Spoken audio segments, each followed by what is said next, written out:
Hi, I'm Luke Welch of Wine Press Films.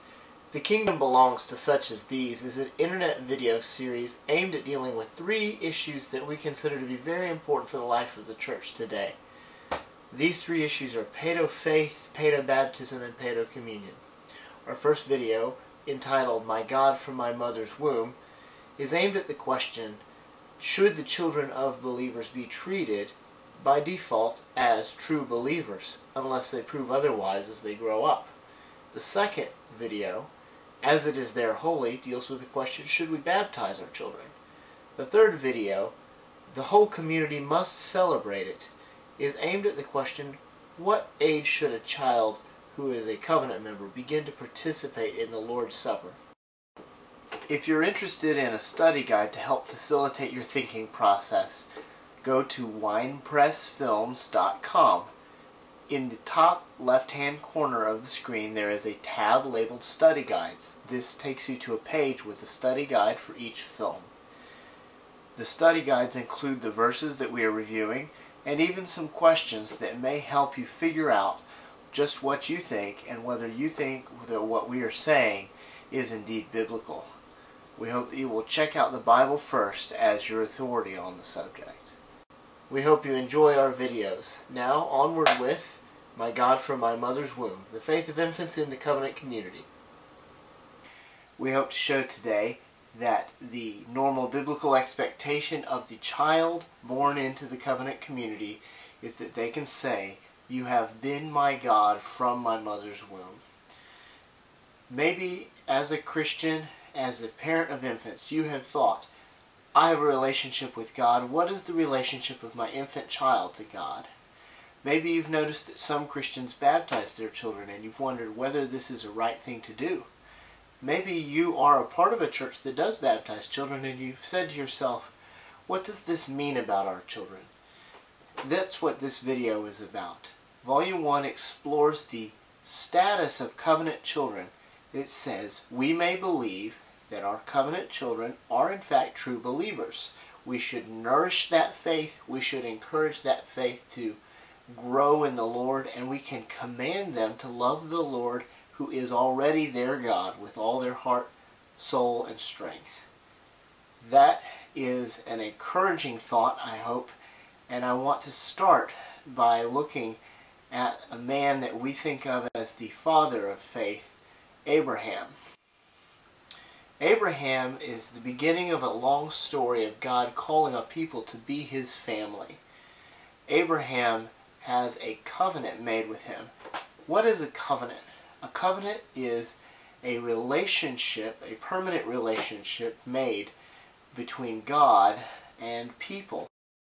What is a covenant? A covenant, as I like to tell my students, is a promise to be friends or family forever. It's a very serious promise. The kinds of promises that you might think of readily, which can be good examples of covenant, are marriage and adoption. Those are very biblical, frequent biblical images used for covenants, and they are good ones that we experience ourselves.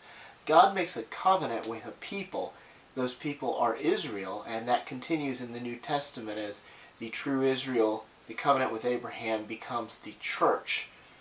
God begins his covenant with a promise to be God to these people. He gives them also a sign to demonstrate that they are his people.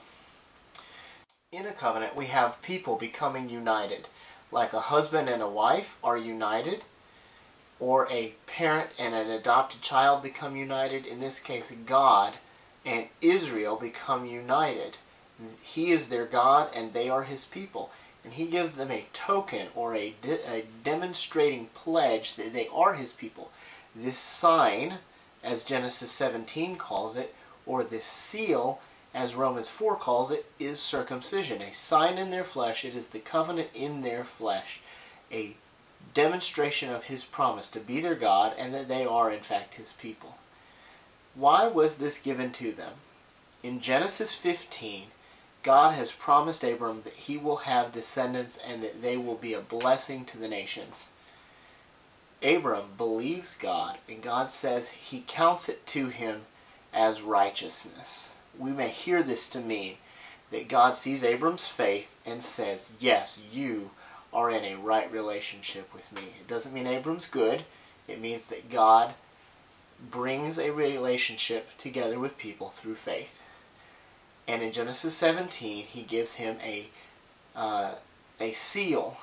That is it's like becoming part of the team. You get a team jersey. Becoming married, you get a ring, and you get to take over the name.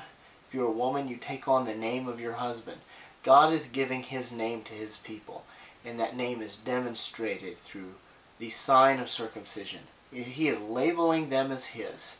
The promise, God says, is for you and your children after you. And not just the promise, but I am God to you and to your children after you.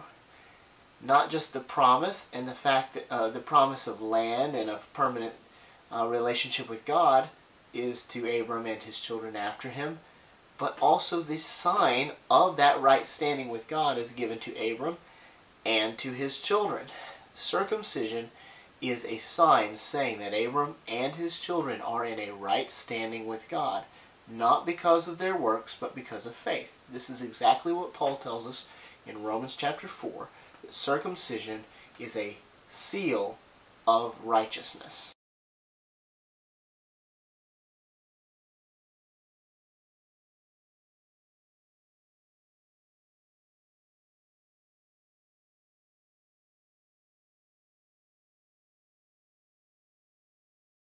It is a sign that they have a right standing with God, but it's not a sign that they earned it. He says it is a seal of the right standing that they have had through faith. This is very significant because God says he is God to Abraham's children, and that the sign they receive demonstrates that right standing on the basis of faith.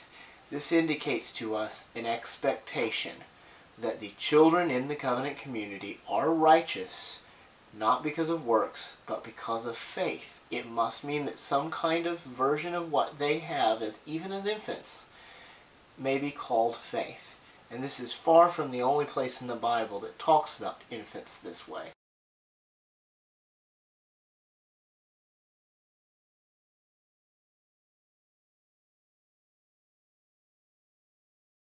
Let's turn now to Deuteronomy 6, one of the most important chapters in the Old Testament, both for the most important tenet of Israel's theology, which is monotheism, and the most important command. Even Jesus calls it the first and great command in Deuteronomy 6. Let's look now at Deuteronomy 6, verses 4 and following. Deuteronomy 6 contains within it the most important theology of the Old Testament, and in the next verse, the most important command. Deuteronomy 6:4 has the Shema, the statement of monotheism, and Deuteronomy 6:5 has the command to love God with our whole heart. Let's listen to an explanation of it now and see how it relates to our children. Listen to how it's framed, using the words our and your. And then remember that it immediately tells us to teach these words diligently to our children. The Shema in Deuteronomy 6:4 begins, "Hear, O Israel, Yahweh is our God, Yahweh alone. And you shall love Yahweh your God with all your heart and with all your soul and with all your strength. These words that I command you today shall be on your heart, and you shall teach them diligently to your children." Interestingly, what we must have our children say, what we must say to our children is, Yahweh is our God, and you must love the Lord your God. These words do not allow an escape for our children, especially knowing that these children were circumcised, called, and claimed as God's people, and today they are baptized.